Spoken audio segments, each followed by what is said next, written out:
Muy buenas tardes a todos. Le damos la bienvenida a esta conferencia organizada por FR Academia, una iniciativa de Falla Rosado y Abogados orientada para generar espacio de análisis y formación jurídica. El día de hoy abordaremos el tema de doble conforme en el proceso penal. Antes de iniciar, les doy algunas indicaciones. Mantener micrófonos apagados mientras la exponente habla. También pueden dejar sus preguntas en el chat durante la exposición, ya que al final tendremos un breve espacio para responderlas. Ahora le daré pase al doctor Miguel Falla Rosado, que dará una breve introducción del tema y presentará a la ponente que nos acompañará el día de hoy. Muchas gracias, Muchas doctor gracias, Miguel. Cristian. Tengan ustedes muy buenas tardes, en especial a la doctora Mercedes Herrera Guerrero.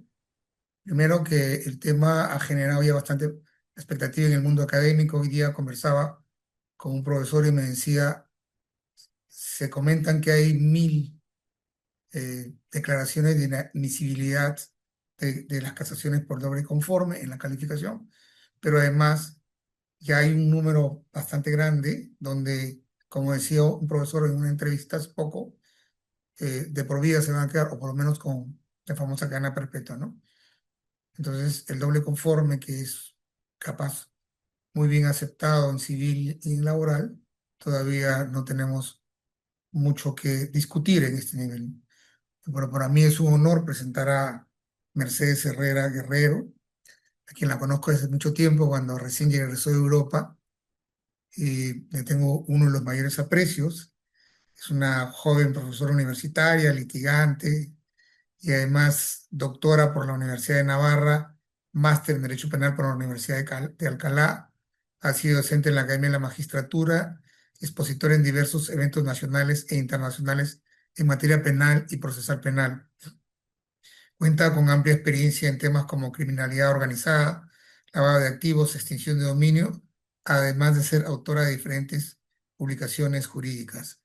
Eh, Creo que para nosotros es un honor tenerte, Mercedes, con nosotros.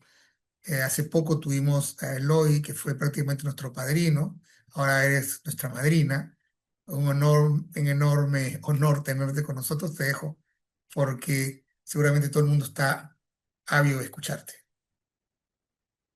Muchas gracias, Miguel. Muy buenas tardes. Gracias por la invitación. Para mí es un honor formar parte de este espacio de discusión académica, de litigio también y del estudio Falla Rosado Abogados, y aceptado por la gran amistad que nos une desde hace años, ¿no? La gratitud es muy importante y bueno, porque me interesa también el tema. Entre las publicaciones que tengo también un libro sobre los recursos en el proceso penal, en el que específicamente también traté el tema de la casación. Y ahora tenemos esta situación que ha llamado la atención especialmente de los abogados litigantes de la denominada doble conforme.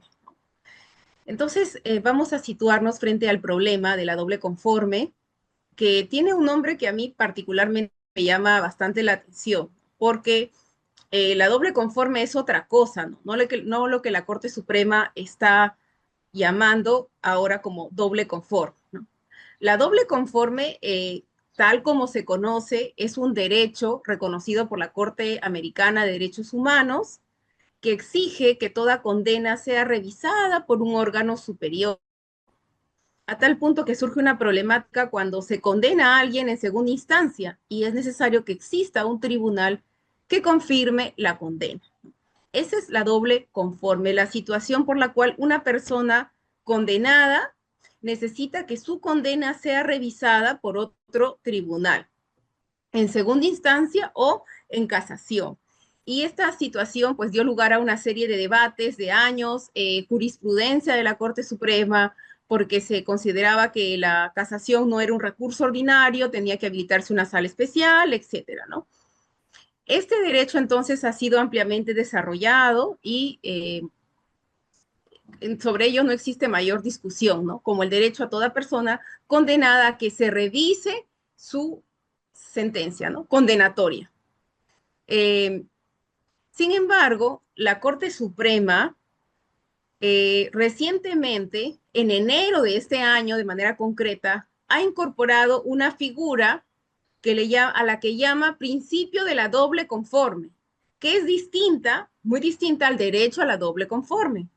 Y aquí hay que tener cuidado para no confundir. Ese principio de la doble conforme en realidad es una situación por la cual la Corte Suprema no admite el recurso de casación. Y desde aquí nos damos cuenta que es muy distinto a la doble conforme como derecho fundamental. Entonces, la Corte Suprema, recién este año, y vamos a ser honestos, desde que el doctor San Martín ya no está en la Corte Suprema, quizá motivado por una excesiva carga, ¿no? Eso es otro tema que podemos discutir, ¿no? Si la excesiva carga, el hecho de tener solamente una sala que revisa todos los recursos de casación, es razón suficiente para empezar a crear y aplicar el denominado principio de la doble conforme como situación por la cual no se admiten los recursos de casación interpuestos cuando una sentencia ha sido confirmada en segunda instancia de modo total. Cuando existe una condena por peculado, por ejemplo, y en segunda instancia se confirma, lo que nos dice este principio de la doble conforme es que ya no puede ser evaluada por la Corte Suprema mediante el recurso de casación, sino que se considera que hay una situación de inadmisibilidad. Esta línea jurisprudencial que ha empezado, y aquí hay una errata en el PPT, ha empezado con los autos supremos 248-2025 ICA y otros, ya tiene una línea jurisprudencial tasada y clara. La Corte Suprema viene inadmitiendo, y así lo ha señalado mi colega Miguel Falla, más o menos 1000 casaciones en virtud de la aplicación de este principio de la doble conforme, ¿no? Que ya vamos a ver cuáles son sus fundamentos, entre comillas, y cuáles son los problemas que generan. El principal problema es que establece una restricción para acceder al recurso de casación. Y esta restricción no está establecida en la ley de manera expresa y clara. Recordemos los principios generales a nivel de derecho penal y procesal penal. Las normas que restringen, que coactan derechos, deben interpretarse de manera restrictiva. Y este tipo de normas que restringen el acceso a un recurso deben contener una regulación específica, porque la Corte Suprema en este caso, como lo vamos a ir viendo, lo que hace es remitirse de manera supletoria al ordenamiento procesal civil, ¿no? Sabemos que en nuestro país, en el ordenamiento procesal civil, laboral y contencioso administrativo, existe el principio de la doble conforme, ¿no? Si hay una sentencia que confirma lo resuelto, entonces no se va a revisar en casación.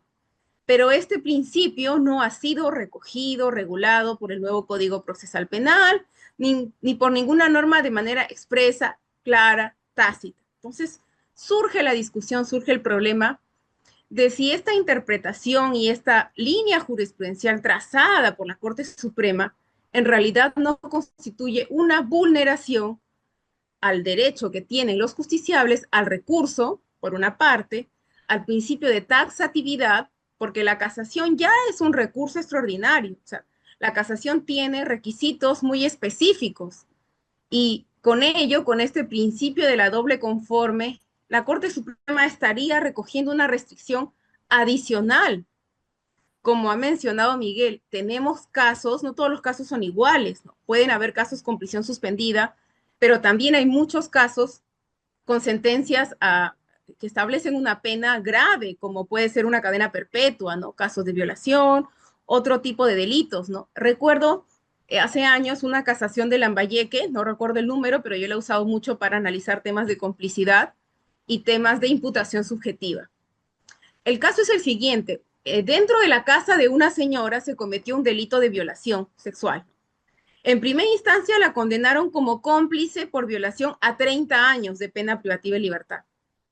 En segunda instancia le redujeron la pena como cómplice secundaria, no recuerdo a cuánto, y la Corte Suprema la absuelve por ausencia de imputación subjetiva. Pero vamos a suponer que ese mismo caso, la segunda instancia, confirma la condena. Si aplicamos a rajatabla la doble conforme, ese caso nunca se habría revisado, porque existe una sentencia de segunda instancia que confirma la condena. Entonces, especialmente en delitos graves, una aplicación a rajatabla del principio de la doble conforme significaría sacrificar la justicia por un criterio de admisibilidad que los jueces supremos, con el debido respeto que se merecen, sean de alguna manera inventado, ¿no? Tiene cierta base normativa, es verdad, en el artículo 428.1 de, como lo vamos a ver, pero realmente hay que ver que no estamos frente a cualquier situación o al derecho civil o al proceso civil, sino frente a una circunstancia distinta. Además, tenemos la situación que agrava este tema, que a veces los tribunales de instancia simplemente como un mero trámite confirman la condena, ¿no? Tráfico de drogas, confirman, ¿no? Ni siquiera lo revisan exhaustivamente la condena. Entonces, la esperanza de obtener justicia para esa persona reside en la Corte Suprema, se entiende, los jueces más capacitados a nivel penal en nuestro país para poder revisar si es que ahí hay una vulneración a una garantía penal o a una garantía procesal. Entonces, este es el marco de la problemática que tenemos. Vamos a ir analizando ya todas sus aristas para ver cómo o qué opiniones nos merecen o cuál es el debate que se plantea. En definitiva, se está forzando la interpretación del artículo 428.1d del Código Procesal Penal, que si nosotros lo revisamos hasta la fecha, hasta antes de enero, no se había interpretado de este modo, el cual señala que la Sala de la Corte Suprema declarará la inadmisibilidad del recurso de casación si el recurrente hubiera consentido previamente la resolución adversa de primera instancia, si ésta fuera confirmada por la resolución objeto del recurso o si invoca violaciones de la ley que no hayan sido deducidas en sus fundamentos del recurso de apelación. Entonces, esta es la norma a partir de la cual la Corte Suprema parte, y lo señalo, existe una problemática de exceso de causas que llegan a la Corte Suprema. Sin embargo, frente a ello nos planteamos una primera cuestión. La justicia, recientemente me parece que se ha mencionado este tema en el estudio de Carlos Caro, es un servicio, todos los ciudadanos costeamos este servicio con nuestros impuestos. El Estado debe estar en la posición de poder brindar este servicio. Si existe una sola sala para resolver todas las casaciones, ese tema logístico no puede trasladarse al justiciable y generar una carga o una limitación del acceso al recurso. Entonces, los jueces supremos, sobre todo de esta sala, la sala penal permanente, deberían plantearse si acaso ellos o el Poder Judicial no puede plantear otras soluciones frente a la carga que manejan, pero no recurrir a estas creativas formas de limitar el acceso al recurso, sobre todo para casos que pueden ser realmente graves, donde una situación de injusticia material establecida en la primera instancia se puede haber consolidado. Ciertamente, todos sabemos que la casación es un recurso excepcional y que muchos abogados intentan o plantean una casación y la plantean como una tercera instancia, y esto está vedado. Plantean revisión de prueba, plantean situaciones que debieron ser alegadas en la instancia, pero estos requisitos deben ser revisados en un control general de admisión conforme a lo que establece el Código Procesal Penal. Para no admitir esas casaciones mal planteadas que buscan una tercera instancia, no era necesario crear una figura denominada el principio de la doble conforme. Simplemente podían seguir aplicando los requisitos que el código claramente establece, ¿no? Tanto para la casación ordinaria como para la casación extraordinaria. Como fundamento para esta interpretación, está señalando la Corte Suprema en los diversos autos de calificación que la casación no es una tercera instancia. Eso es verdad, eso es cierto, pero vuelvo a insistir, no hacía falta crear un principio para ratificar esta situación o esta limitación. Por otro lado, la casación es un medio impugnativo acotado, sí es verdad, cuya finalidad es uniformadora de la jurisprudencia y a lo sumo nomofiláctica de la legislación. Aquí tenemos un problema, ¿no?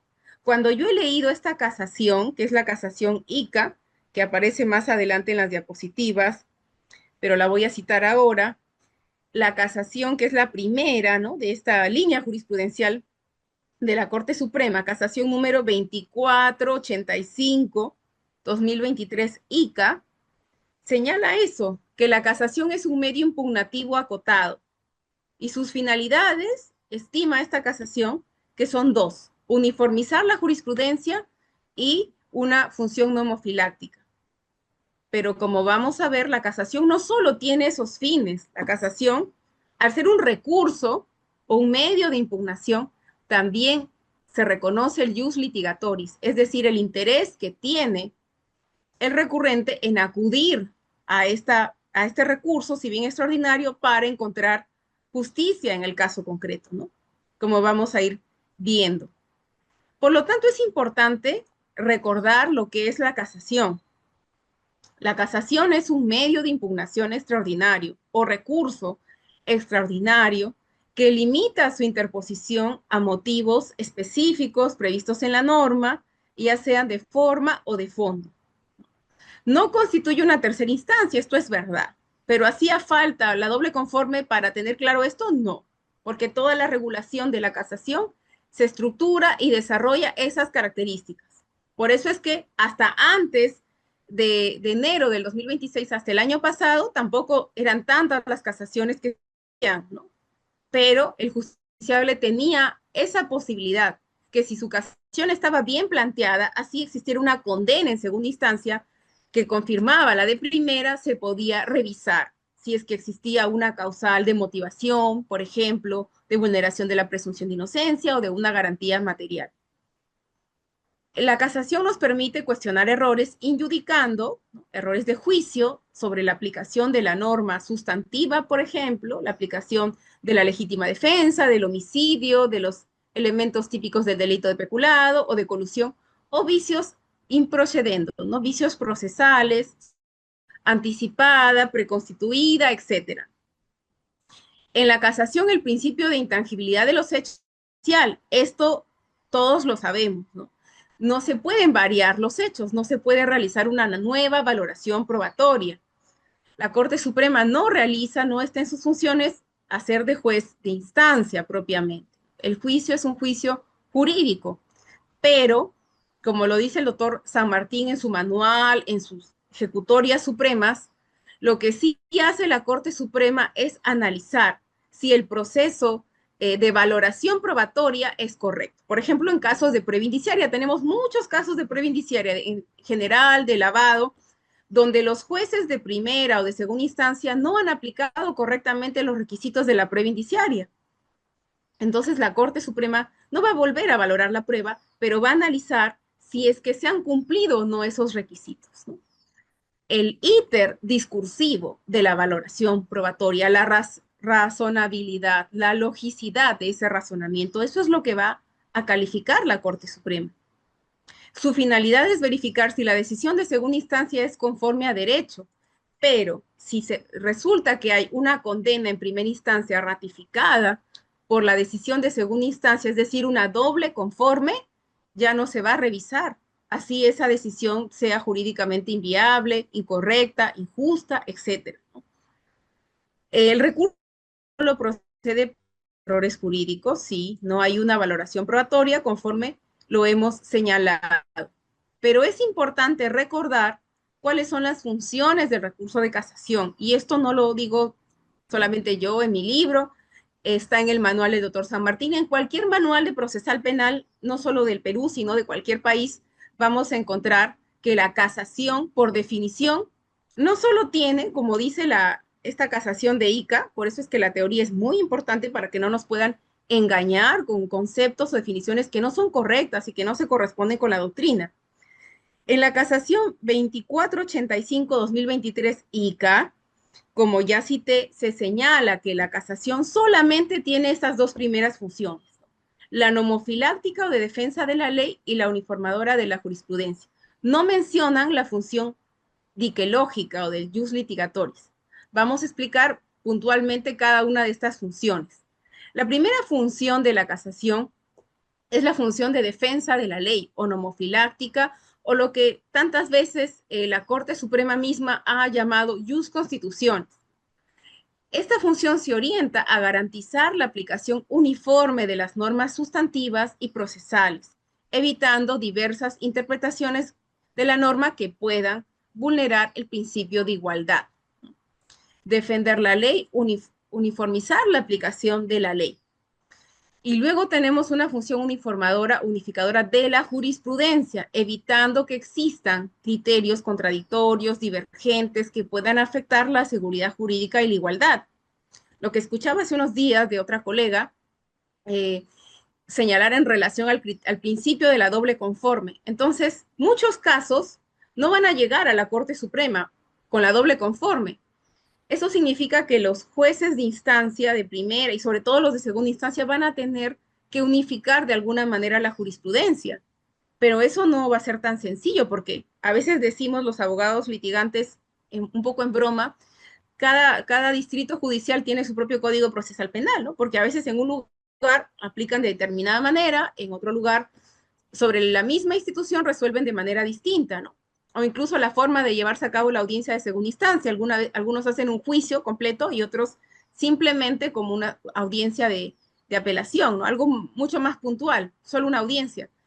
Entonces, si es que no llega a la Corte Suprema todos los casos donde hay una, entre comillas, doble conforme, eso va a generar la necesidad de que las cortes realmente trabajen en los criterios jurisprudenciales. Y muchas veces no lo hacen. Tenemos problemas en la designación de jueces que a veces no entran al fondo, simplemente se limitan a confirmar, confirmar, confirmar, más aún si se trata de delitos graves, ¿no? En los que a veces existe una especie de sesgo cognitivo, como puede ser tráfico de drogas, violación sexual de menor, entre otros, ¿no? O de corrupción, donde no se entra en el fondo a realizar un análisis más exhaustivo de los agravios que se está planteando, porque incluso se piensa ya que se vayan a casación. Pero hoy en día esa posibilidad está cerrada si ya existe una condena previa, ¿no? Como señalaba, que existe una tercera función que a veces se deja de lado, ¿no? Que es la función diquelógica o la que tiene que ver con el jus litigatoris. La casación es un recurso, por lo tanto, pretende tutelar al recurrente frente a la vulneración de garantías penales o procesales y pretende la reparación de los agravios. Porque si fuera cierto lo que dice la Corte Suprema en la casación de Ica antes mencionada, entonces la casación no sería un recurso si solo persiguiera fines públicos, sino un fin privado. La casación evidentemente tiene una finalidad privada y es lo que se está dejando de lado, ¿no? El interés que tiene el litigante en que se corrija esa situación de injusticia material, de que eso no configure una cosa juzgada y que se pueda revisar, más aún por los jueces que se supone tienen los mayores conocimientos a nivel penal y procesal penal en nuestro país, ¿no? Entonces, eso se está dejando de lado, lo señala la propia Corte Suprema en esta nueva línea jurisprudencial de la doble conforme. Pero además, la propia Corte Suprema en su jurisprudencia ha desarrollado también cuáles son estos fines. Por ejemplo, la casación 1510-2018 Piura, la cual señala, ¿no?, que precisamente el recurso de casación tiene la función nomofiláctica para garantizar la unidad de interpretación del derecho, evitar criterios dispares entre tribunales inferiores y asegurar la correcta aplicación de la ley penal y procesal penal. También una función uniformadora para unificar posiciones disímiles en torno a un mismo problema jurídico y consolidar criterios vinculantes de la Corte Suprema. Y al mismo tiempo una función que tiene que ver, eso señala esa casación, con el desarrollo doctrinal, ¿no? Porque así la Corte Suprema va a fijar criterios interpretativos nuevos, ¿no?, sobre situaciones particulares, eh, desarrolla doctrina jurisprudencial en temas poco tratados y orienta a jueces y fiscales en la aplicación práctica. Muchas veces nosotros como litigantes lo hemos visto, existe controversia sobre un tema, por ejemplo, en la prisión preventiva, ¿no? Mucha controversia, luego llega a la Corte Suprema y aclara, ¿no? Este es el estándar, estos son los requisitos, estos son los pasos, o sobre la colaboración eficaz, ¿no? Se corrobora, o en la práctica, ¿qué hacían? Corroboraban la declaración de un colaborador eficaz con otro, hasta que llegaron ciertas casaciones o ciertas decisiones jurisprudenciales que permiten aclarar este panorama. Entonces, limitar la doble conforme también va a significar en la práctica limitar estas funciones incluso públicas de la casación, porque van a acceder a la Corte Suprema muchos menos casos. También señala esta casación 1510-2018 Piura que la casación tiene otras funciones, como es un control y una función garantista, ¿no? Estas tienen que ver con el jus litigatoris, con la función diquelógica de la casación, porque esta protege los derechos fundamentales de las partes. La casación no solamente está en función a un interés del Estado en la unificación de la jurisprudencia y aplicación correcta de la ley, sino que también protege los derechos de las partes, de los justiciables. Corrige las vulneraciones graves al debido proceso y a la tutela judicial. Y también, parece que se han olvidado en esta nueva línea jurisprudencial, que también la Corte Suprema puede declarar la nulidad absoluta cuando se afectan garantías esenciales. Por ejemplo, el derecho de defensa. Y incluso de oficio, porque también se ha desarrollado una denominada casación de oficio, ¿no? Y la casación tiene una función garantista, que consiste en revisar la legalidad y corrección procesal de las sentencias impugnadas, ¿no? Poder revisar si es correcto, verificar que se hayan respetado los presupuestos procesales y que las decisiones se ajusten al procedimiento legal. Estas funciones también se sacrificarían si se sigue aplicando, se están sacrificando ya el principio de la doble conforme porque no va a permitir una revisión a este nivel, ¿no?, de las garantías que se habrían vulnerado. Y esto obviamente va en detrimento de los derechos de los justiciables. Sabemos además que, solo para tenerlo como marco general, antes de comentar algunos de esos autos emitidos por la Corte Suprema, de autos de calificación, que entre los aspectos generales del recurso de casación, en él se pueden denunciar vicios tanto injudicando en la interpretación de una norma y la Corte Suprema puede hacer un juicio rescindente y reemplazar la decisión. Nótese en el ejemplo que les ponía de esa señora que fue condenada como cómplice de violación. La Corte Suprema emite un juicio rescindente y rescisorio al mismo tiempo. Hay un error injudicando, porque en ese caso no había ni siquiera complicidad porque no había dolo. La ausencia de dolo determina que no hay una conducta penalmente relevante. Y esa persona tuvo que ir a la Corte Suprema para encontrar justicia material en ese caso, en esa casación de Lambayeque del año 2011. Entonces, es importante también advertir cuáles son las cuestiones que se discuten mediante el recurso de casación, ¿no? Otras personas buscan que se interprete correctamente, no sé, un delito de corrupción de funcionarios, un delito de peculado. Tenemos jurisprudencia abundante en la que precisamente se ha advertido que existe un error de juicio en los órganos de instancia, primera, segunda instancia, incluso habiendo existido una doble conforme, ¿no? También se pueden denunciar vicios improcedendo, ¿no? Vicios procesales, cuando en estos casos en su mayoría va a tener lugar un envío. Por ejemplo, los defectos de motivación. Ahora la Corte Suprema con la doble conforme ya no va a entrar a un análisis de los vicios de motivación que quienes litigamos, quienes estamos en la práctica, sabemos que son muchos. Muchas sentencias, ni en primera ni en segunda instancia, se motivan correctamente.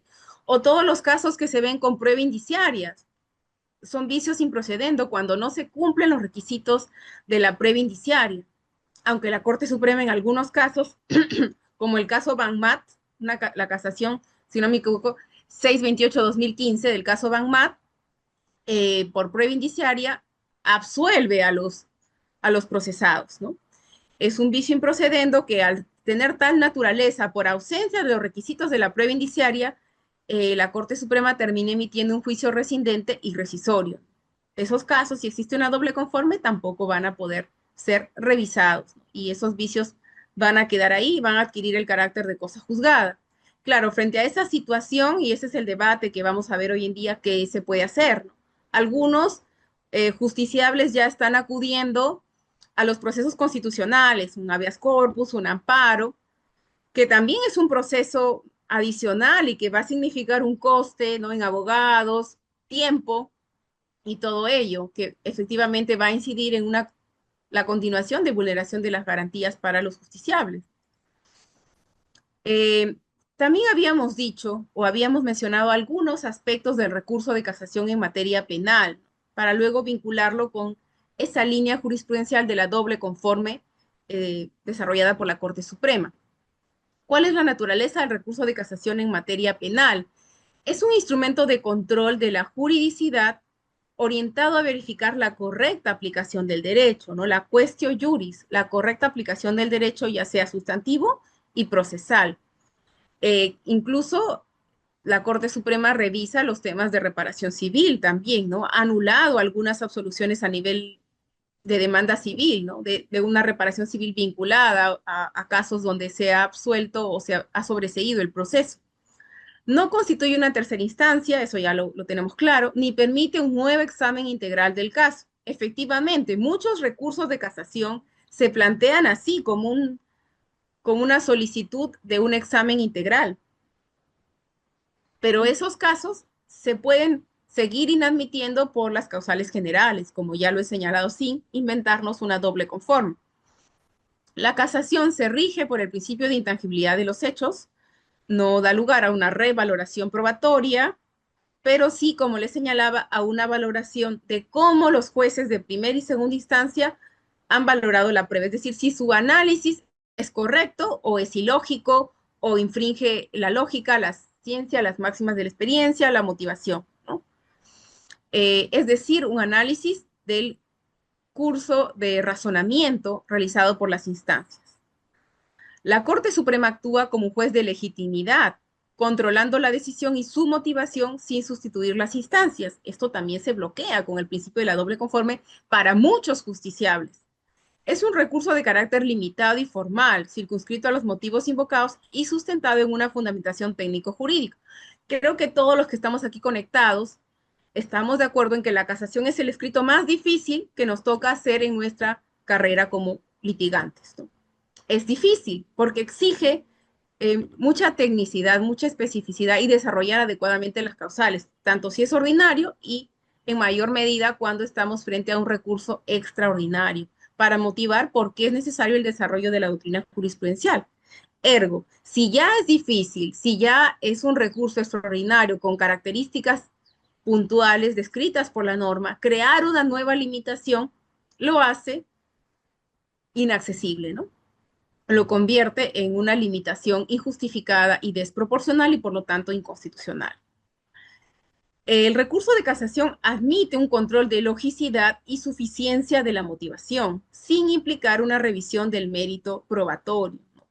Evidentemente, a veces los abogados no plantean de forma adecuada los recursos, no se va a valorar de nuevo cómo declaró esta testigo, qué dijo la agraviada, pero sí cómo los jueces de instancia valoraron esa declaración, ¿no? Si lo hicieron de manera correcta o simplemente fue una cuestión intuitiva que carece de motivación. Eso sí se revisa a nivel de la Corte Suprema. Por eso no es tan cierto, y es algo que también trato en mi libro de los recursos, que en la Corte Suprema y en la casación no se revisen hechos. No va a haber un análisis sobre el hecho concreto, no se va a modificar la valoración sobre los medios probatorios, pero la cuestión juris y la cuestión facti no pueden desligarse de manera definitiva, ¿no? Sobre todo que se va a realizar un análisis sobre el análisis de los órganos de instancia, si es este correcto o no es correcto. Bien.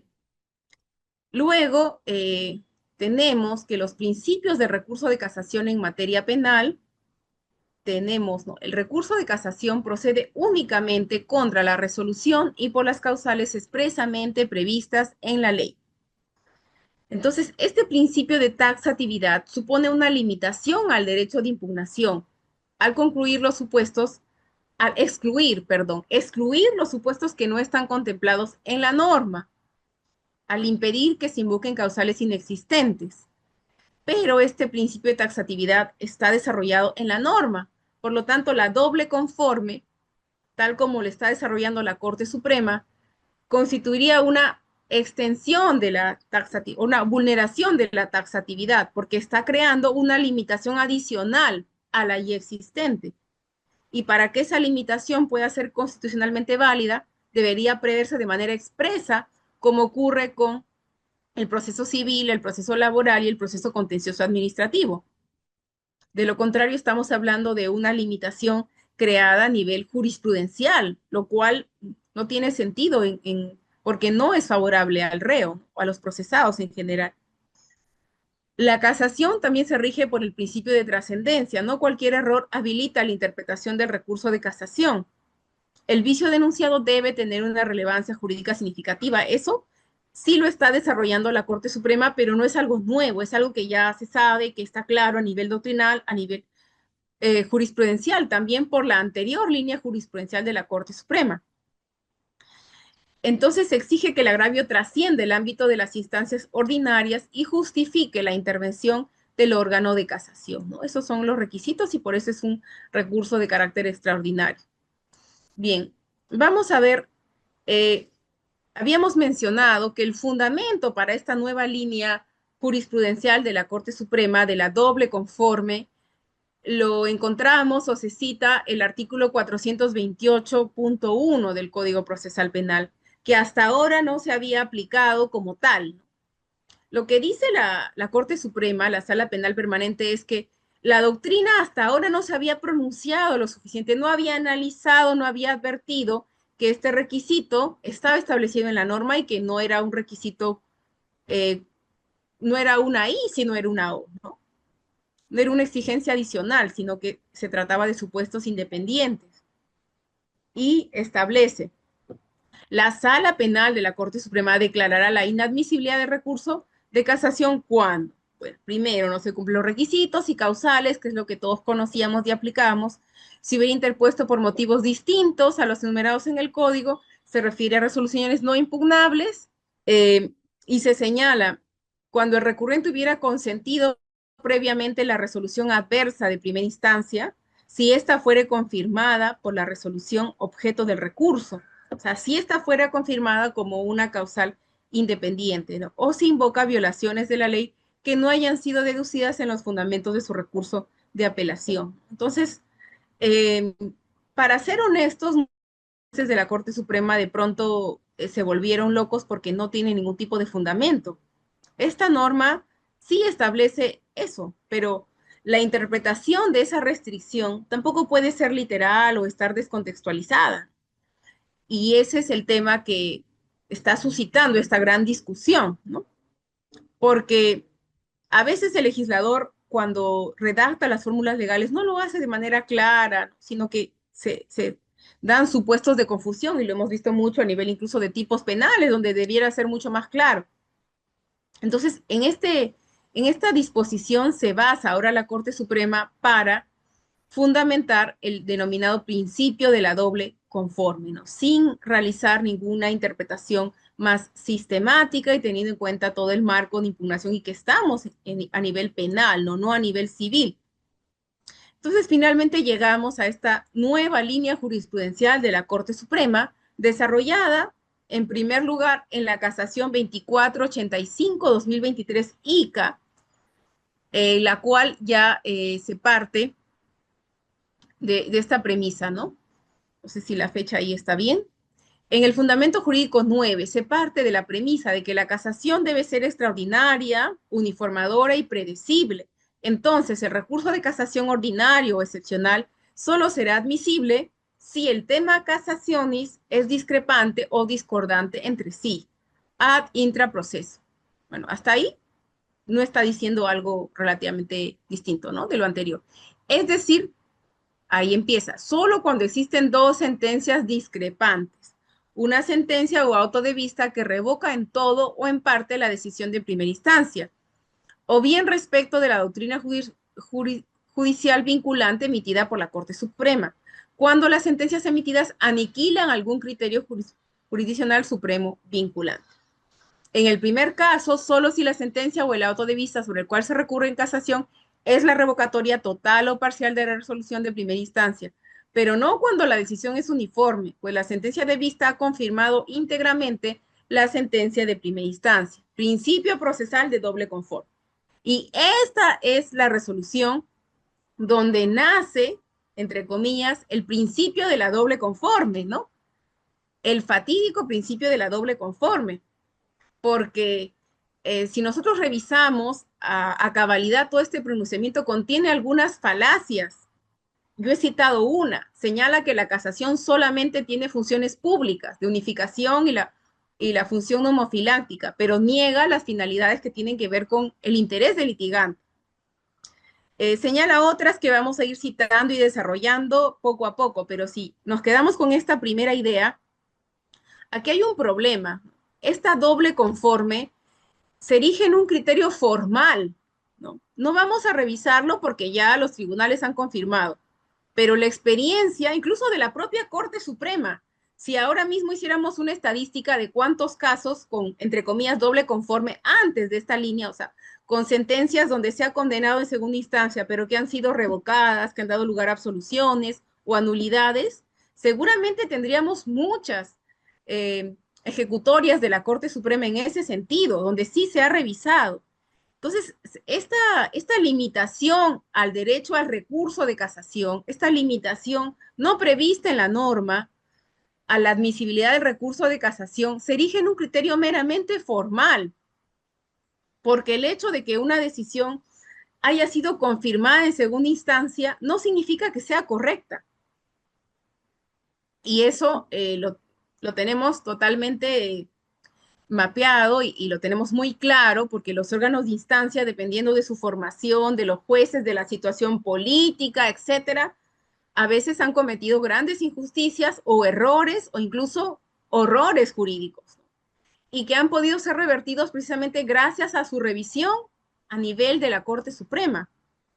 Entonces, un primer aspecto a tener en cuenta es ese, el hecho de que una decisión haya sido confirmada en segunda instancia, por ejemplo, una condena, no significa que sea materialmente correcta o que no tenga errores. Ese es un primer punto a criticar de la doble conforme, más allá de que no esté prevista legalmente, afecta el derecho al recurso, entre otras críticas que podemos hacerle a esta línea jurisprudencial.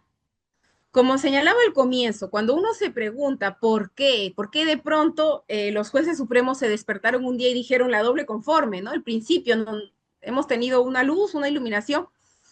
Quizá uno de los temas tiene que ver con la carga, ¿no? No negamos que existe una carga abundante, pero la tramitación de esa carga es un tema logístico, es un tema de manejo, es un tema de presupuesto.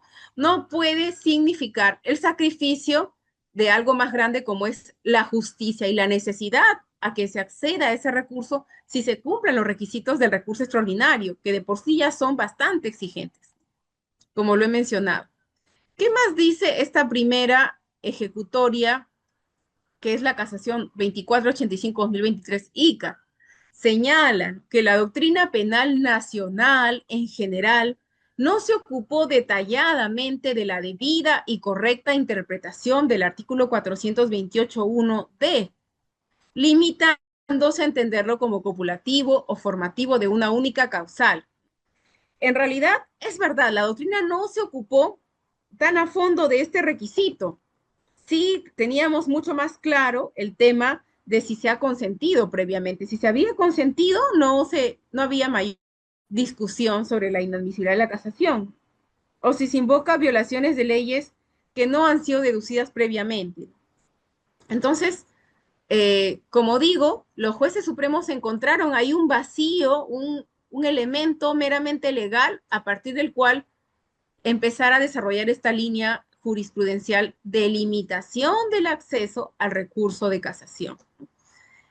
Y efectivamente, la doctrina no se ocupó detalladamente de analizar o desarrollar el 428.1d, limitándose a entenderlo como copulativo o formativo de una única causal. Asimismo, en la jurisprudencia penal dice ningún justiciable de doble conforme como gravamen para impedir el acceso a sede casatoria.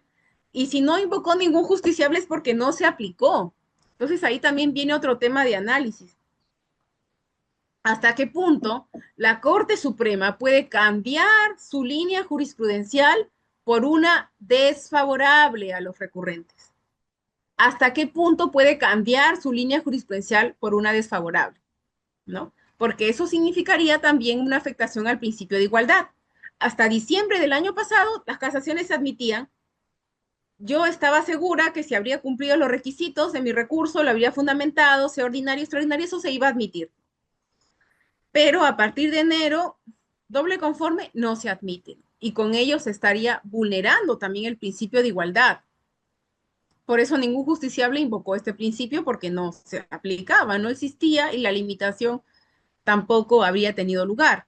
Sin embargo, dicen los jueces supremos, atentos a una interpretación concordante, unitaria, sistemática, se trata de causales de inadmisibilidad independientes, puesto que aparece el conector lógico disyuntivo o entre las proposiciones, lo que además no podría ser de otro modo si la casación no es, ni es una tercera instancia, insistimos, ni su naturaleza permite la intervención de todas las resoluciones emitidas en segunda instancia, sin excepción, sino solo de aquellas que agreden la uniformidad jurisdiccional. Entonces, aquí, como digo, la Corte Suprema está mezclando argumentos que tienen recibo porque hay un fundamento legal, pero está señalando que la casación no es una tercera instancia, eso está muy claro, ni permite que la intervención de todas sean recurridas, eso también es un recurso extraordinario, sino solo, y aquí viene la falacia, ¿no? Cuando mezclas elementos que son correctos con elementos falaces, sin excepción, sino solo de aquellas que agreden la uniformidad jurisdiccional. Está convirtiendo la casación en un recurso de discrepancia jurisdiccional. Eso no existe. Lo está convirtiendo en una suerte de recurso de discrepancia. Cuando hay discrepancia, hay recurso. Y la norma procesal penal no establece eso, no es un recurso de discrepancia. Es un recurso extraordinario con determinados requisitos y porque no solo tiene un fundamento público, sino también un fundamento privado. Por eso, en el marco de esta mezcla de razones con base legal, con falacias jurídicas, es que luego señala precisamente que la casación no tiene un fundamento privado, ¿no? Omite el jus litigatoris o la función diquelógica para que pueda tener sentido lo que está desarrollando allí, entre sus fundamentos, ¿no? Para que esa doctrina recién inventada pueda tener cierto sustento legal, ¿no? Porque constitucional no puede tenerlo. Y, e insiste, ¿no? Aquí debe quedar claro que la causal anunciada como condición de inadmisibilidad contiene tres supuestos. Se refiere obviamente al 428.1b. La falta de gravamen, porque el recurrente consintió la resolución adversa de primera instancia, eso tiene que ver con la falta de gravamen. B, dice los efectos del principio de la doble conforme, y C, el principio de unidad de alegaciones o proscriptio per salto, cuando se intenta alegar un vicio que no se alegó en la apelación. Tanto el supuesto A como el supuesto C conciernen a la falta de pretensión del recurrente, sea porque consintió la decisión adversa o porque recién en casación introdujo un gravamen que no invocó oportunamente.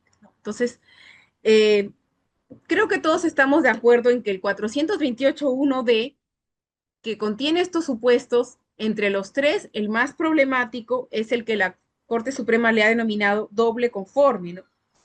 Y antes de cambiar su línea jurisprudencial, debió convocar en todo caso a un mayor debate académico con los litigantes de la propia sala plena para poder tomar una mejor decisión en lugar de limitar el acceso al recurso de tantos casos que finalmente van a terminar en procesos constitucionales que se pueden declarar fundados, infundados o incluso en una eventual demanda del Estado ante la Corte Interamericana por vulneración de derechos fundamentales, ¿no?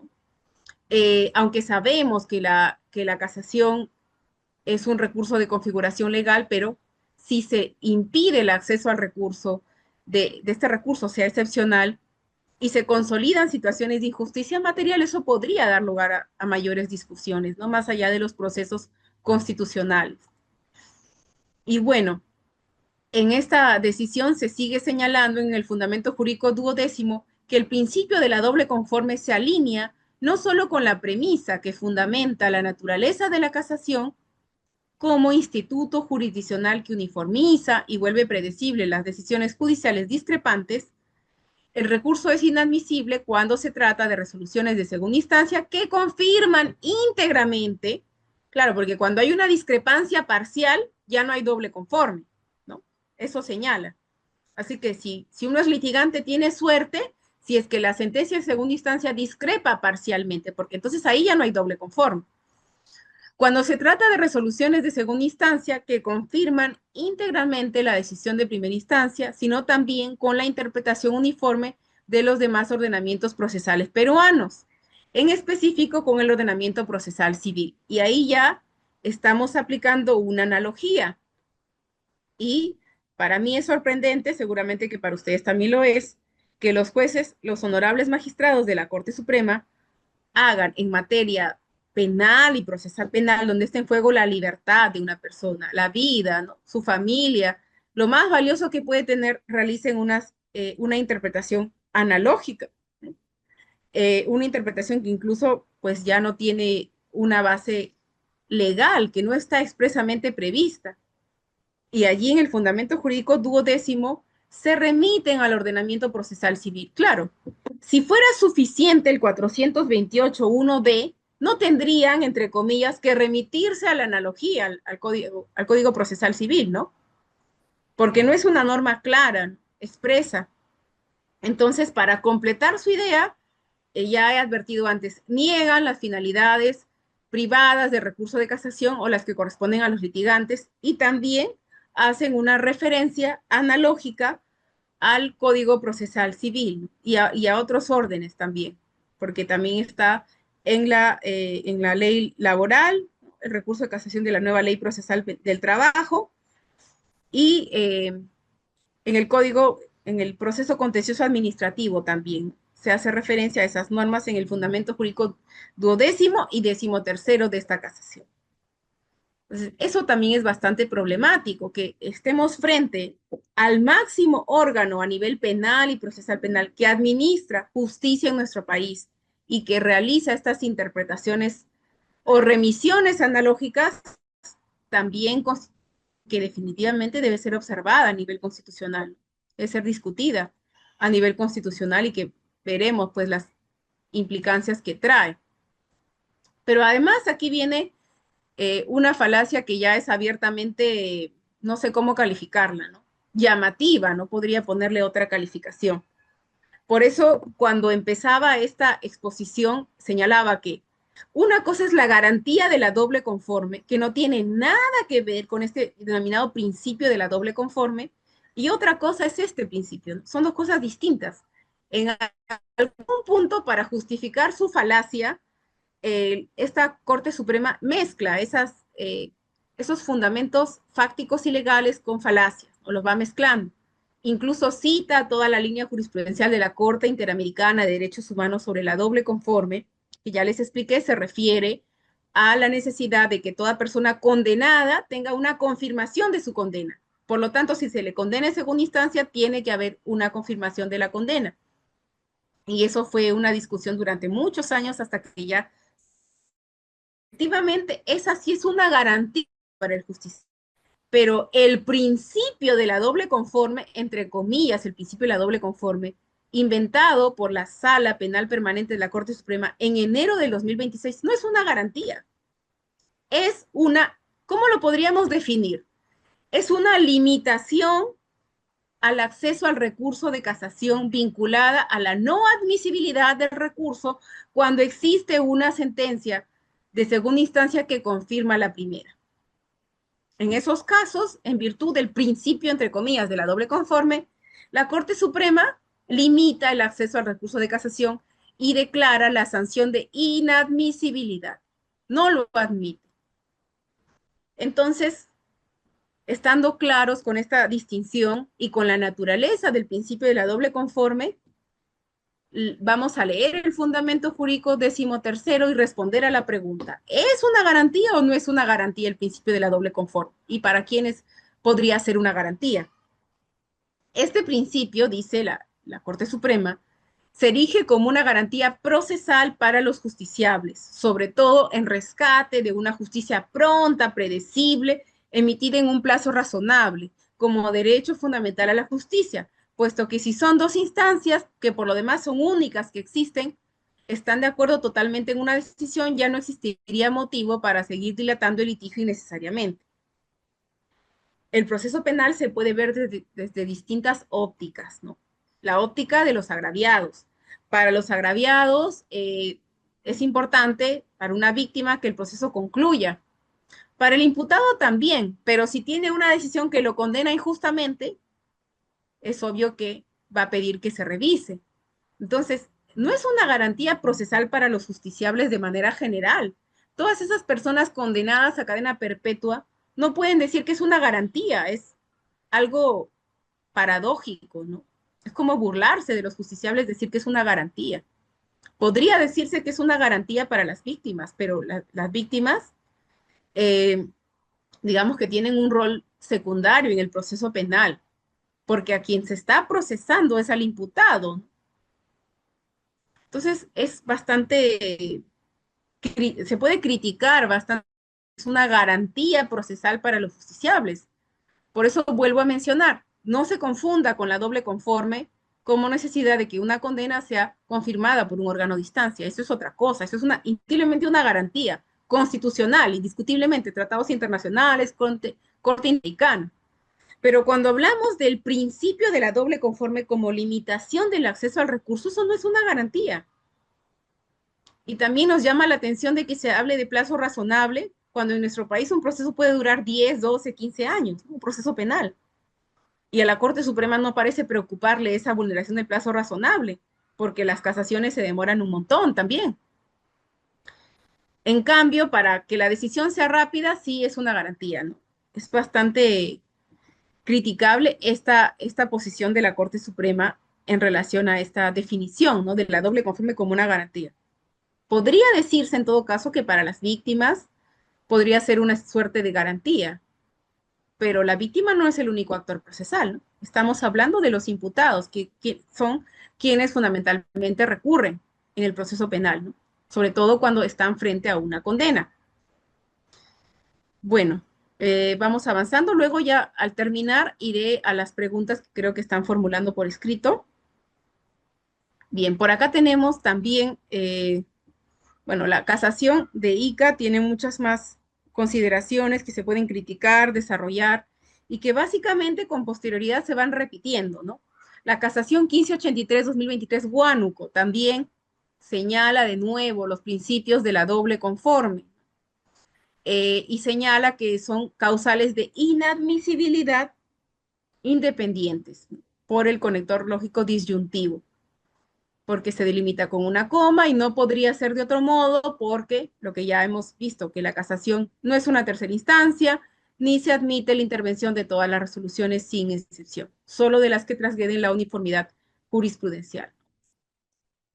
Este mismo razonamiento en esta casación 2960-2023 Huánuco, de nuevo se reafirma con lo que ya habíamos mencionado, que la doctrina penal nacional no se ha ocupado detalladamente de la debida y correcta interpretación del artículo 428, 1D, limitándose a entenderlo como copulativo. Más allá de ello, no se ha ocupado simplemente supremos como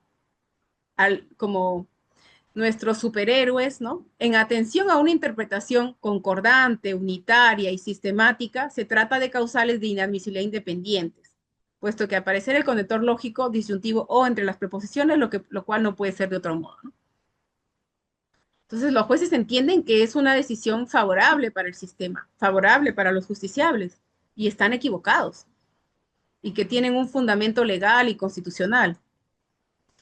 Esta línea jurisprudencial de la Corte Suprema sobre la doble conforme como criterio de inadmisibilidad, aquí hay una errata también, es uniforme, ¿no? No existe un caso en el que no se aplicó. Y ahí lo vemos en todas esas casaciones que, si nos fijamos, llevan años, son del 2023 todas, en las cuales, imagínense estar esperando 3 años para que la Corte Suprema te diga, no, no te admito tu casación, ¿no? A personas que están condenadas. No estamos hablando de venta de papas, no estamos hablando de cualquier cosa, o de un tema civil, que por último uno pierde una casa, bueno, ya doble conforme, ya, pero estamos hablando de la libertad de una persona. Personas que pueden estar injustamente condenadas también. Además, la casación no tiene un efecto suspensivo de la condena, ¿no? Toda esta línea jurisprudencial está consolidada. Por eso es que frente a esa problemática, la cuestión que surge es qué podemos hacer nosotros como abogados, como justiciables, como academia. Evidentemente, crear estos espacios de discusión es algo sano, es algo necesario para poder analizar y ver cuáles son las implicancias y esperar que la Corte Suprema pues nos escuche, porque finalmente lo que hacen los jueces supremos no nos están haciendo un favor, ¿no? Ellos prestan un servicio, sus sueldos son pagados con nuestros impuestos. La justicia, la administración de justicia penal es un servicio, pero como señalaban mis colegas del estudio de Carlos Caro, ¿no? ¿Este servicio es un buen servicio o ya está colapsado? La Corte Suprema no se da abasto para atender las, no sé, 5.000 casaciones, entonces debería plantearse alguna solución a nivel logístico, creación de nuevas salas, no sé, admisiones automáticas según la problemática. En los delitos graves es bastante problemático no admitir una casación, porque cuando existe una pena grave, la posibilidad del error y la vulneración a distintos derechos de la persona condenada es mucho más grave. En esos casos se debería establecer una distinción, un análisis más pausado de razonabilidad de las limitaciones que se están estableciendo. Por otro lado, también tenemos, y con esto voy terminando para responder las preguntas o inquietudes, la casación 1160-2023 Ucayali del 18 de febrero del 2026. Por ahí he visto en alguna publicación que consideran que esta casación establece unas excepciones a la aplicación del principio de la doble conforme. Bueno, en relación al recurso extraordinario, he revisado la casación varias veces y no establece una excepción. Sí lo hace en relación al recurso ordinario de casación, ¿no? Porque esta casación se pronuncia sobre un caso ordinario. Lo que sí hace la Corte Suprema mediante esta casación es señalar cuáles son los supuestos en los que cabe acudir a la casación a través del acceso extraordinario, es decir, para el desarrollo de la doctrina jurisprudencial. Y alternativamente señala los casos o los supuestos, ¿no? Cuando se tenga que fijar el alcance interpretativo de alguna disposición jurídica, cuando se unifiquen las interpretaciones contradictorias de una norma entre la sentencia de primera instancia y la sentencia de vista, o respecto a la doctrina judicial fijada por la Corte Suprema. Cuando se afirme la jurisprudencia existente de la máxima instancia judicial frente a errores de los tribunales inferiores, para definir el sentido interpretativo de una norma reciente o escasamente invocada, para defender el jus constitutiones, es decir, la necesidad de obtener un desarrollo hermenéutico útil y más allá del interés recurrente. Todas estas situaciones no son nada nuevo y han sido desarrolladas mejor en otras casaciones anteriores, ¿no? Corresponde al desarrollo que la Corte Suprema ya tiene y es amplio sobre la casación excepcional, que a veces es mal utilizada, mal empleada, mal invocada, etc. Pero además, como señalaba, sí establece, y esto es importante para nosotros, que litigamos, aunque no es una gran esperanza, como vamos a ver y analizar, sí establece esta casación casos excepcionales para admitir el acceso al recurso de casación ordinaria a pesar de la doble conforme. O sea, la Corte Suprema se está midiendo o autocorrigiendo. Dice, sí, cuando existe una sentencia que confirma la de primera instancia, doble conforme. Pero existen casos excepcionales para admitir el acceso al recurso de casación ordinaria a pesar de la doble conforme. Y estos son los casos citados en el Fundamento Jurídico 8. Cuando la sentencia o auto de vista confirma la de primera instancia, proclamando un criterio para emitir su decisión en abierta violación de los derechos fundamentales, que es contradictorio y aniquilador del emitido por la Sala Penal Suprema y constituye doctrina jurisprudencial vinculante. Siempre el debido interés casacional y siguiendo las pautas ya establecidas por la Sala Suprema. Si se dan cuenta, la redacción de esta causal es también bastante equívoca, oscura y da a entender que realmente no se va a aplicar esa excepción, ¿no? O al menos es lo que yo veo. ¿Por qué? Porque señala que para que no se aplique la doble conforme, tendría que existir en primer lugar una vulneración a un derecho fundamental. Obviamente eso tiene que ser alegado por los abogados que interponen el recurso de casación. Que esta violación de derechos fundamentales sea contraria a una decisión emitida por la Sala Penal Suprema y constituya doctrina judicial vinculante. Ahí ellos sí ponen la I. O sea, pareciera que van a exigir no solamente que exista una vulneración a un derecho fundamental, sino que además contravenga la doctrina jurisprudencial vinculante de la sala. Y ahí viene el problema, porque podemos tener casos de vulneración a derechos fundamentales en los que no necesariamente se contravenga la doctrina judicial vinculante de la Corte Suprema. Entonces, es una excepción y al mismo tiempo no es una excepción. Es una excepción que tiene una I y ya la Corte Suprema está cuidándose de la aplicación, redacción de los elementos copulativos o no. No parece que esta sea una gran solución o sea, una excepción realmente a la doble conforme que se vaya a aplicar en muchos casos, ¿no? Vamos a ver. Igual los justiciables tenemos que conocerlo, lo podemos plantear, ¿no? Si hay una vulneración a derechos fundamentales, podemos intentar plantearlo como si no fuera copulativo, aunque no exista una vulneración a la doctrina judicial vinculante de la Corte Suprema, ¿no? Y luego otra supuesta excepción es cuando la sentencia o auto de vista revoca parcialmente la de primera instancia. Y esto ya se tenía claro, ¿no? No es una excepción a la doble conforme, porque la Corte Suprema, por eso digo, este asunto de la doble conforme está suscitando que la Corte Suprema mezcle realidades con falacias, ¿no? Y si uno no es crítico, lo pasa por alto. Pero estamos aquí precisamente para formarnos, para tener un sentido jurídico y poder criticar, porque todos nos equivocamos, hasta los jueces de la Corte Suprema, porque no son dioses. Entonces, esta segunda excepción no es una excepción realmente, porque ya en todos los autos mencionados de inadmisibilidad, la Corte Suprema ha sido clara, la doble conforme se aplica, o el principio de la doble conforme, cuando existe una sentencia que confirma la de primera instancia totalmente, porque si es parcialmente ya no hay doble conforme. Entonces no es realmente una excepción. Y por último dice cuando la sentencia o auto de vista, perdón, omite pronunciarse sobre la condena civil, ¿no? Cuando omite pronunciarse sobre la condena civil. Y eso también es un caso que, bueno, también tiene interés, sobre todo para la Procuraduría, para los agraviados, etcétera. Entonces, la excepción a la doble conforme está bastante limitada, ¿no? Nos deja un espacio muy limitado, ¿no?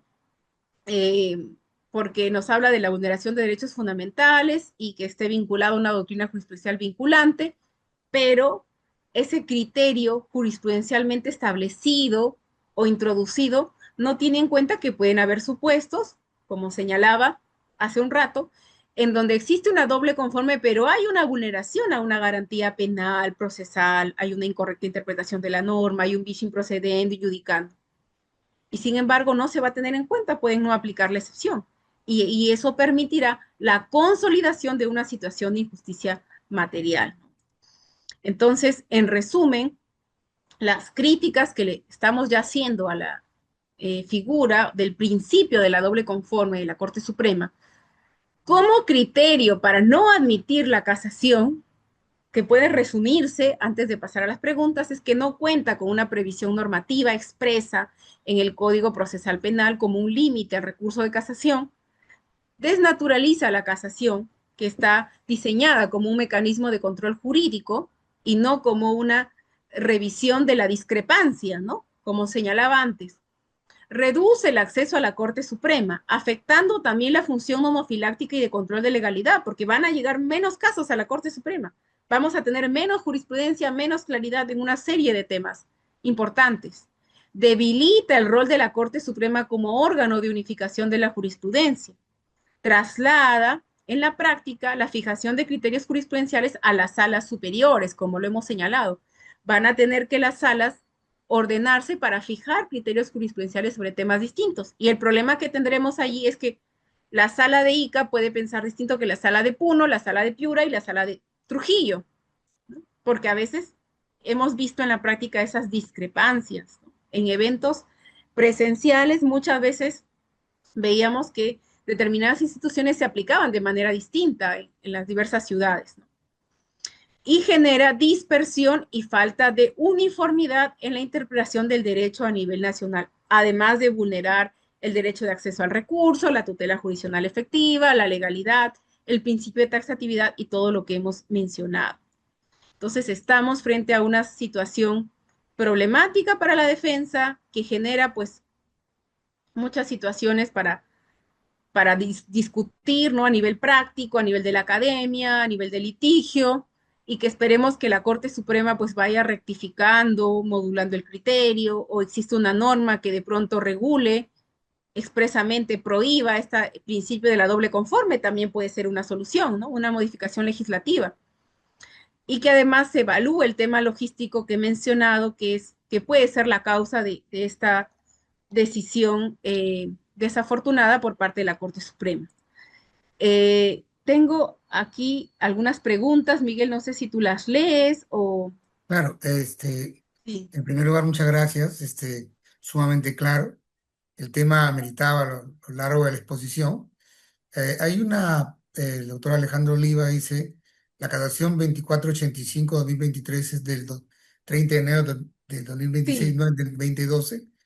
correcto, sí, hay una errata, ahí lo mencionaba, sí, El sí, doctor es de Marcelo este año. Asensio pregunta, bajo este lineamiento, un fiscal que tenga dos sentencias absolutorias en primera y en segunda instancia estaría impedido de recurrir en casación. Mm, pero si tiene dos pronunciamientos absolutorios, ¿cuál sería el motivo de la casación? Salvo que El recurra el fiscal, tema civil. no, está hablando del fiscal, que le absuelve en Ujú. primera y segunda instancia la acusación, ¿no? También se aplicaría en ese caso. Sí, sí, sí, sí, sí. Bajo ese mismo fundamento también estaría impedido de acudir a nivel de casación, ¿no? Salvo que la Corte Suprema decida aplicarle la excepción de que se ha vulnerado un derecho fundamental y que también se ha vulnerado la doctrina jurisprudencial de la Corte Suprema. En ese caso podría aplicar una excepción y admitir la casación, ¿no? Conforme lo ha desarrollado la propia Corte Suprema. Respecto a la aplicación extensiva del Código Procesal Civil en un proceso penal, es utilizada para aplicar el doble conforme y más Mm. abajo el doctor Salas dice si no se estaría violando el principio de igualdad ante la ley, de Ujú. conformidad, como así se ha expuesto por el juez y no para la justicia. Bien, vamos a ir por partes. Primero, sobre la aplicación extensiva del Código Procesal Civil en un proceso penal, efectivamente, ya lo había mencionado también en la exposición, ¿no? Como señalaba, considero que si bien existe cierta base legal en el artículo 428.1d, que sin embargo durante mucho tiempo se aplicó de manera general y no como un criterio restrictivo, eh, la Corte Suprema para aplicar o desarrollar el criterio del principio de la doble conforme se remite al Código Procesal Civil, ¿no? Y dice que el propio Código Procesal Penal, pues, establece una aplicación supletoria.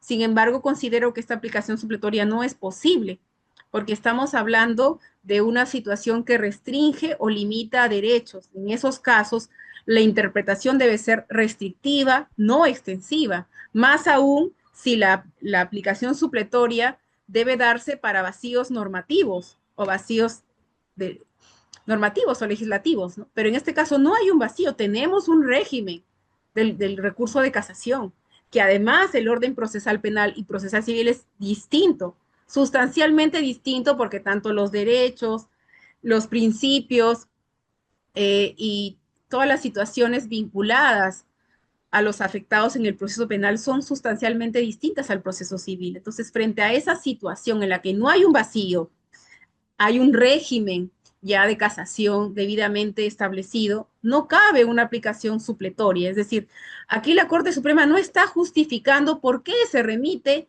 a la legislación civil o del proceso contencioso administrativo de manera supletoria, ¿no?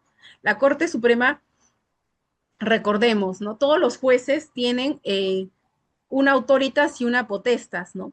Pero la autoritas es lo que debe fundamentar sus decisiones, ¿no? Si bien tienen un poder, este poder tiene que estar debidamente enmarcado en la Constitución y las leyes. Es decir, prácticamente los jueces supremos dicen, nos remitimos al Código Procesal Civil porque a nosotros nos parece que está bien. No existe ningún fundamento, además de la supuesta aplicación supletoria.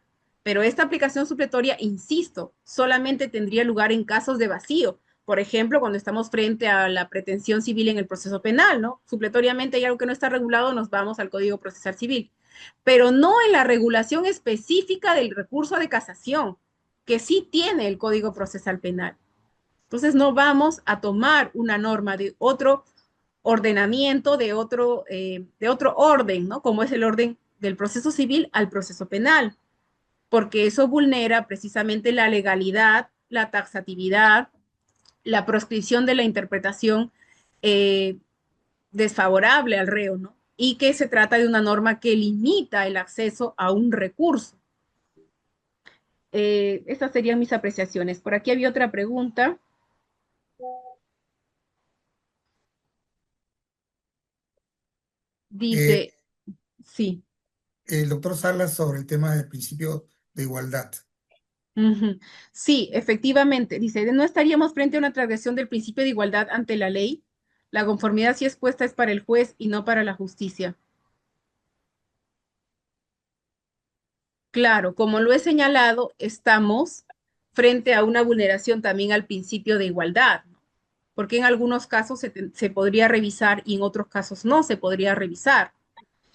Si los vicios podrían ser los mismos. Además, también la vulneración al principio de igualdad se da, como lo han advertido otros profesores, respecto a los casos que ya se han revisado antes. Por eso señalaba, la Corte Suprema para introducir un criterio tan controvertido tendría que haber suscitado una discusión, un pleno, algo mucho más relevante y trascendente en la comunidad jurídica, porque hasta diciembre del 2026 todas las casaciones que cumplían con los requisitos, así hubiera una doble conforme, se admitía, se cumplían los requisitos. Pero a partir de enero el criterio es distinto y eso evidentemente afecta la igualdad y afecta también la justicia, ¿no? De quienes van a poder seguir accediendo a la justicia y quienes no lo van a hacer. Claudia Perea señala, doctora, gracias por la exposición. Conforme a lo explicado, la casación excepcional cabría en caso de no existir la doble conforme.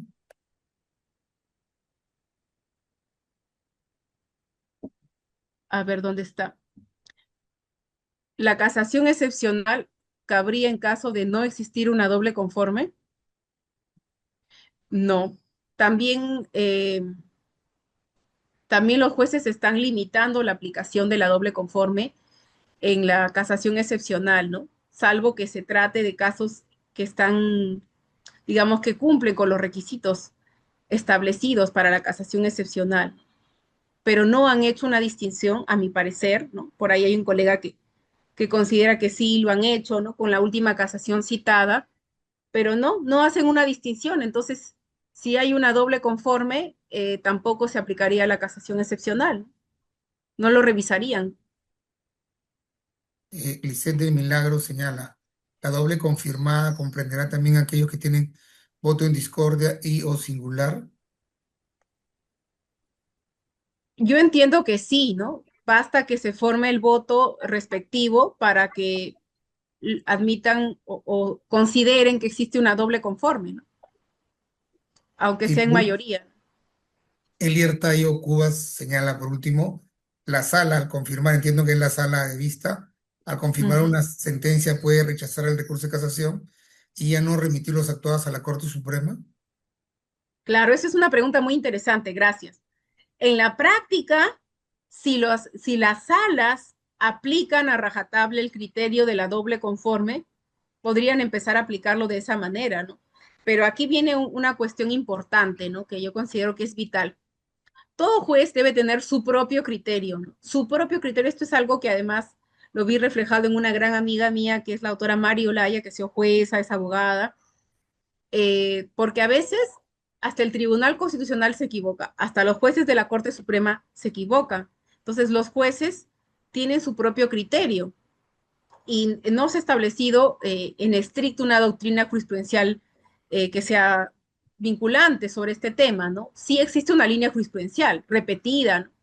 Entonces, los jueces de la sala podrían señalar que conforme a lo que establece la norma, a la naturaleza del recurso de casación, a los requisitos, ellos consideran que se debe admitir y ya dejar la casación en manos de la sala, en ese doble control de admisibilidad que tiene a cargo la Corte Suprema. Más aún, si no se sabe si esta situación puede cambiar, porque puede venir de pronto una avalancha de acciones de inconstitucionalidad que puedan frenar o generar un cambio en la sala, o eventualmente los jueces de la sala penal permanente cambiar y adoptar otro criterio, o tener lugar alguna, como digo, para mí lo más fácil quizás sería que un legislador saque una norma, ¿no? Y donde establezca expresamente la prohibición de este criterio restrictivo, o elimine para mayor claridad el 428, o lo modifique, señalando que se debe admitir si se cumplen los requisitos, así exista una conformidad, ¿no? Entonces, como esta situación puede cambiar, y como todos sabemos, desde que se admite en segunda instancia hasta que llega a la Corte Suprema pueden pasar 2 años. Entonces, si se trata de jueces de segunda instancia que son garantistas, deberían admitir la casación, ¿no? Si consideran que cumplen los requisitos. Pero ya eso quedará a criterio de cada uno de los magistrados de las salas. Incluso recuerden que hace algún tiempo la Corte Suprema sacó un pronunciamiento señalando que las salas no, deben admitir en general las casaciones, ¿no? Salvo que el incumplimiento de los requisitos de la casación sea ordinaria o extraordinaria sea evidente. Entonces, ese criterio puede seguirse aplicando mientras no se haya dejado de lado, ¿no? Hay una última de Francis Amaro. Ujú. Dice, con la aplicación de este criterio por las salas superiores, lo que llegará a conocimiento de la Sala Suprema en su mayoría serán quejas de derecho, pregunta. ¿Qué incidencias podrían tener la aplicación de ese criterio para aplicar el litigio a nivel constitucional? Efectivamente, ¿no? Con este criterio, a la Corte Suprema ya no van a llegar muchas casaciones, ¿no? Si las salas aplican, a ver, dice, con la aplicación de este criterio por las salas superiores, lo que llegaría a conocimiento de las salas serían quejas de derecho. Claro. O sea, lo deseable es que las salas no necesariamente apliquen este criterio de la doble conforme, que dejen que la Corte Suprema sea la que resuelva, ¿no? Sobre todo porque se trata de un tema que tiene una incidencia en el jus litigatoris, ¿no? En el derecho constitucional, en el principio de legalidad, taxatividad. Entonces, sí puede ser que la Corte Suprema al final vea tan reducida su carga que solo se vean quejas de derecho o solo se vean casaciones donde no hay la doble conforme, que tampoco son tantas, ¿no? A nivel constitucional, sí, ya sabemos, justo lo comentábamos con el doctor Miguel Falla, que existen varios procesos constitucionales, ¿no? Y en estos casos existe jurisprudencia o autos cautelares y a nivel constitucional, tanto de amparo como de habeas corpus, que se pueden interponer, ¿no? Entonces, digamos que sí, la vía constitucional es la que se le daría lugar, ¿no? Hay una última que dice, ya no te quiero Ah, sí, molestar. en el caso de las quejas, sí, la queja iría a la otra sala, sí, es verdad, no a la sala de penal permanente, sí. En estricto son los que solo ven las casaciones, así que, como digo, van a lograr su cometido, reducir la carga, pero ¿a qué precio? Ese es el tema. Y dice, ellos no podrían no aplicar el doble conforme, o sea, las otras salas. Ah, como pregunta, bueno, ya depende de lo que las salas estimen, ¿no? Ujú. Sí. Bueno, yo creo que ha sido una extenuante para la doctora Mercedes conferencia y responder tantas preguntas, pero seguramente el tema lo amerita. La academia creo que tiene que poner su granito de arena, las universidades, las facultades de Derecho. Lo que sucede es que, como señaló Mercedes, no todos litigan en la Corte Suprema porque es bastante difícil hacer una casación. Entonces probablemente muchas personas no lo han entendido así. Creo que agradecerte profundamente. Bueno, pues muchas gracias, Miguel, y a todos por sus preguntas. Ha sido un honor, un gusto estar en esta tarde con ustedes, conversando de un tema tan importante. Cuando yo recién vi la primera jurisprudencia sobre la famosa doble conforme, me quedé asombrada, y mucho más cuando vi que salieron muchas ejecutorias sobre el particular, ¿no? Pero como siempre, así como pasó en el ámbito de la extinción de dominio, que se lograron cambios con la sentencia del TC, con la ley y todavía seguimos litigando. Quiero ser optimista y espero que se corrija esta línea jurisprudencial en favor de los justiciables, ¿no? Ojalá que seamos testigos de esos cambios pronto. Muchas gracias, Mercedes. Solo aclarar un tema, ¿no? Ujú. Respecto a que hay 20 sentencias y se especulaba dentro de la academia que había más de 1000 que iban a salir pronto. Espero que no sea así, ¿no? Bueno, un gran gusto a todos ustedes los que han tenido la paciencia de estar con nosotros, sobre todo a Mercedes por tenerla en esta oportunidad. Muchísimas gracias, de verdad. Cumplimos la meta Gracias, mínima, Miguel. así en la tarde. Buenas tardes. Chao.